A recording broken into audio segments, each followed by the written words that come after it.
Broader than broadband, yes, that's good. So yes, I think we would certainly want to think about how we could expand eligibility even beyond what Charter has pledged to do for individuals in its franchise area, and to look at how eligibility could be expanded to really capture as many New Yorkers as possible. All right. Onto the audit. So I guess the question is, what percentage of New York City's households really authentically have access to the Verizon Fios product? Okay, so what we've determined through the audit, at least based upon what Verizon provided to us... Hold the mic in front of you. Closer. Okay. Speak into it. Yes. What we determined is about 75% of the residents have access to Fios. And by access, you mean that if that group of 75% called Verizon, said, I want Fios, Verizon would be capable of providing it to them within some reasonable time. Correct. Is that what you mean by that? Yes.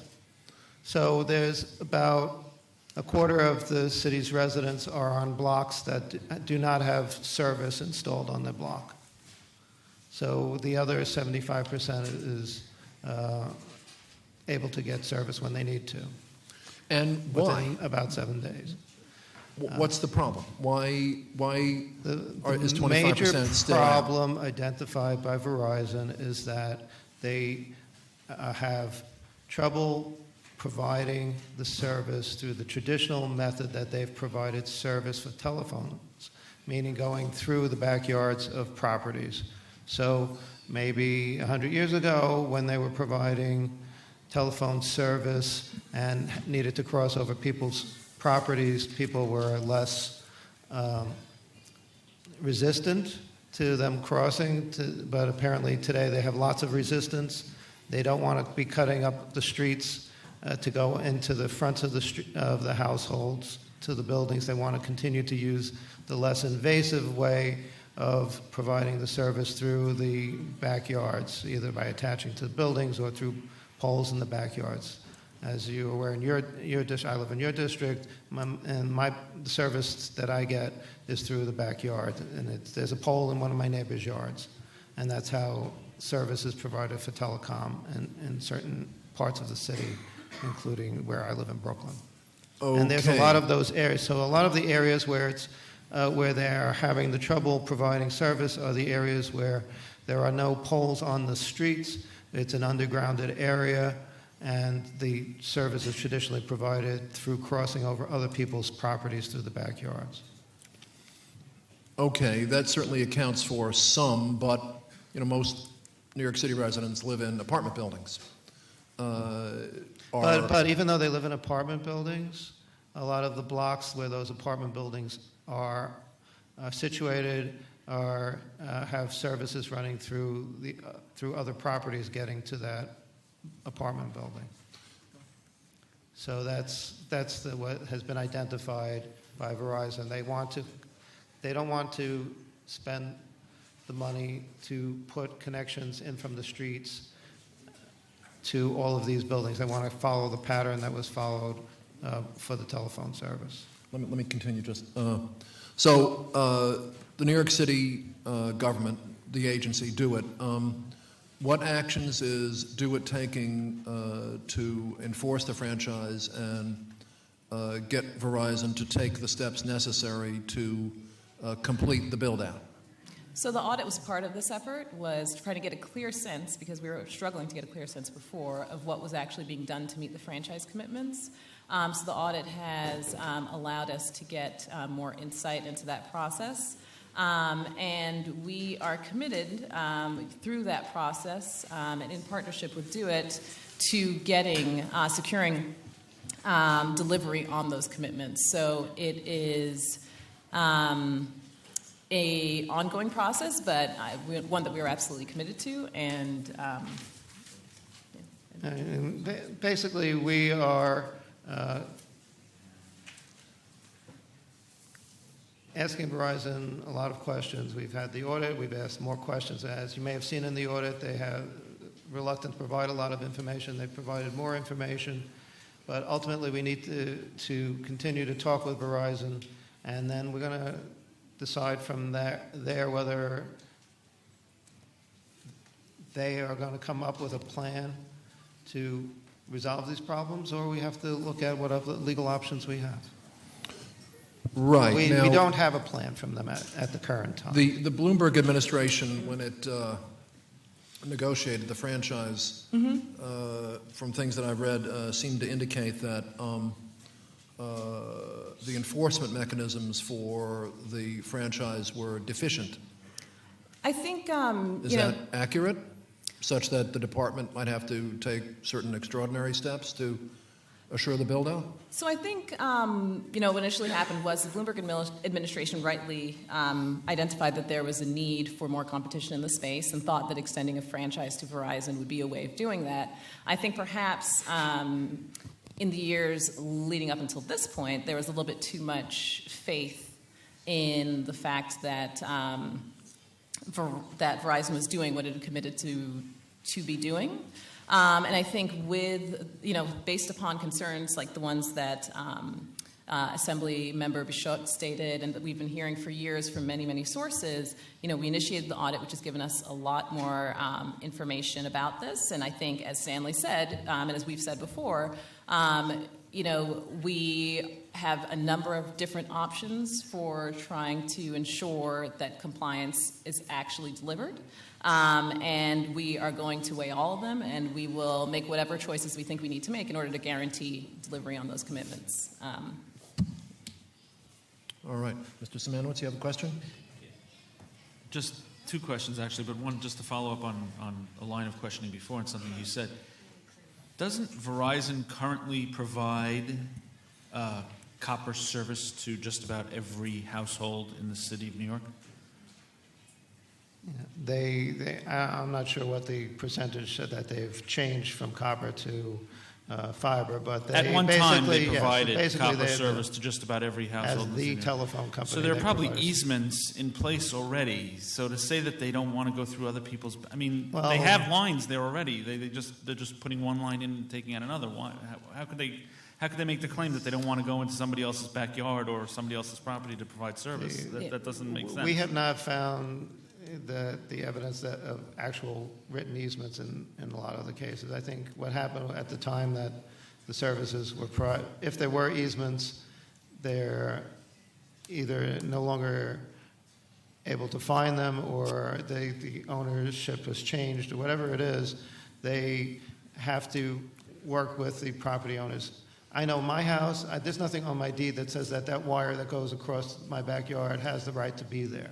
So I think it was more of a situation where people needed the service, accommodated the utility in providing the service, and now that it's a situation where Verizon's the overbuilder, where they're coming in after someone else is already providing service, they have less cooperation. So you're telling me currently if my service is interrupted because of a downed tree branch or any number of reasons, a break in the line, and it goes through somebody else's property or it's in the backyard,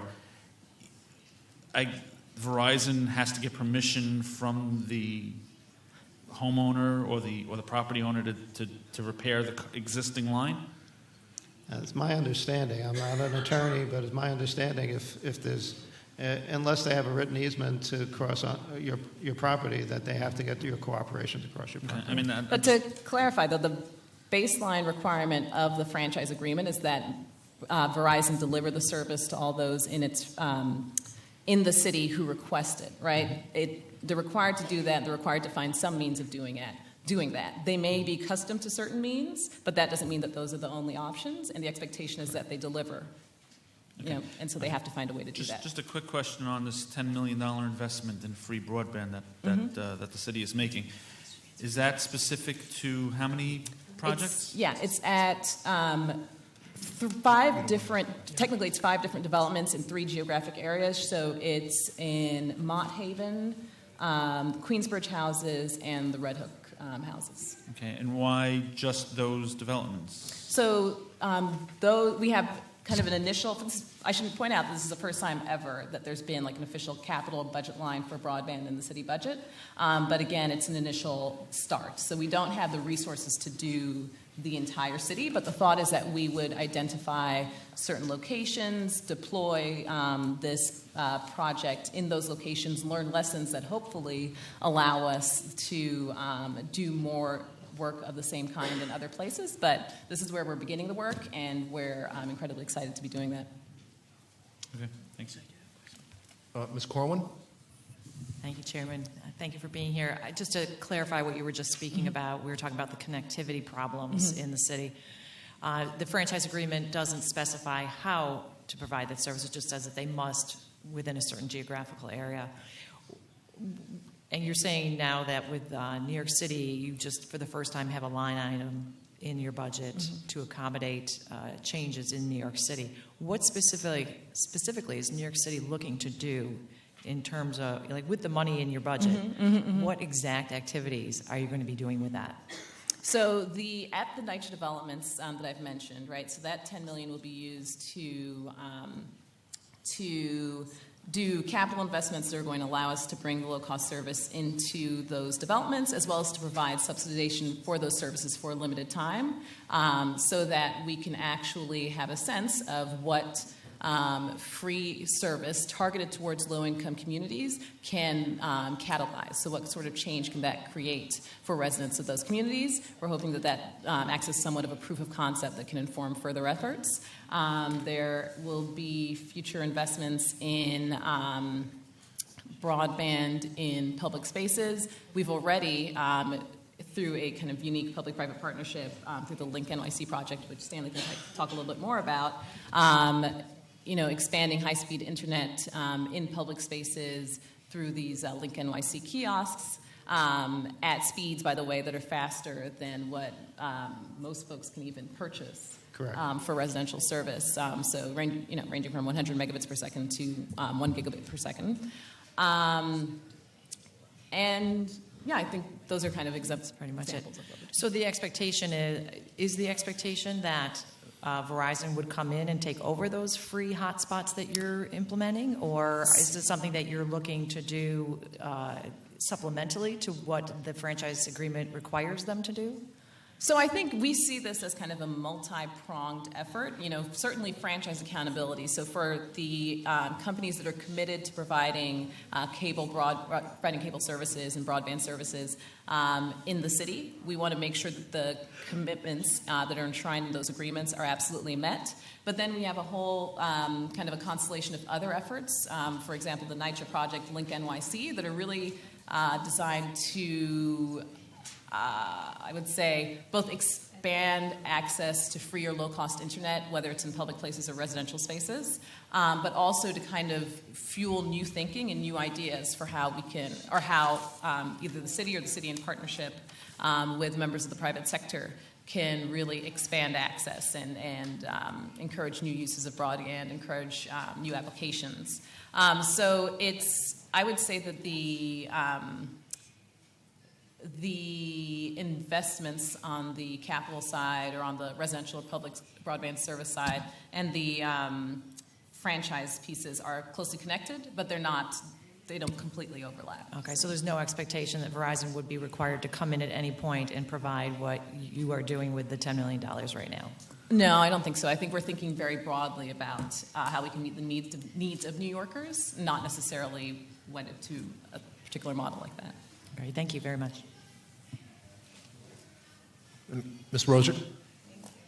Thank you, Mr. Chairman. I just have a couple of quick questions. Since you mentioned the Lifeline program, can you describe the City of New York's position on the Lifeline program, the changes that have occurred in the last couple of years, how that may impact city residents, and then also if you could expand on what sort of modifications you mean in your testimony?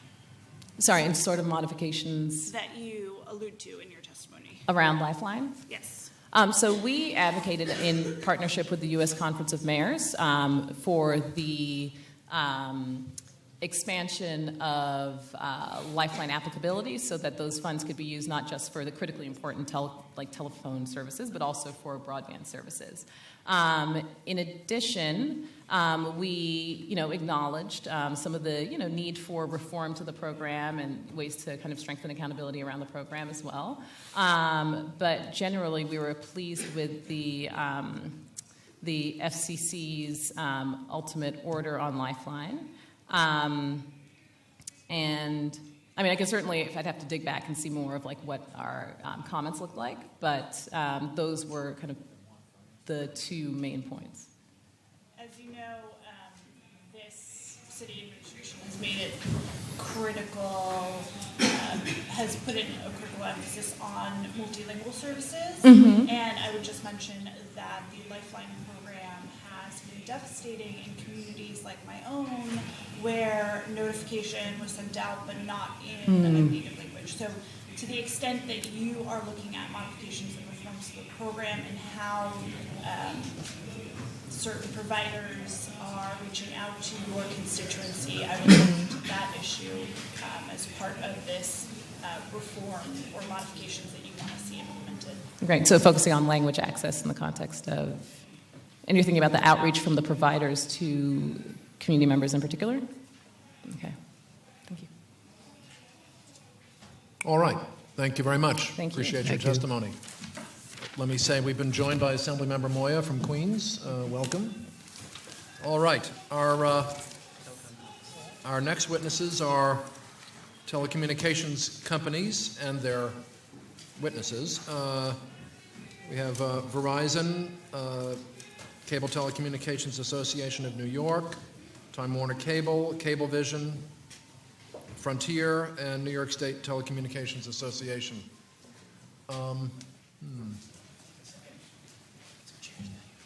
Hold on while we're getting chairs for you.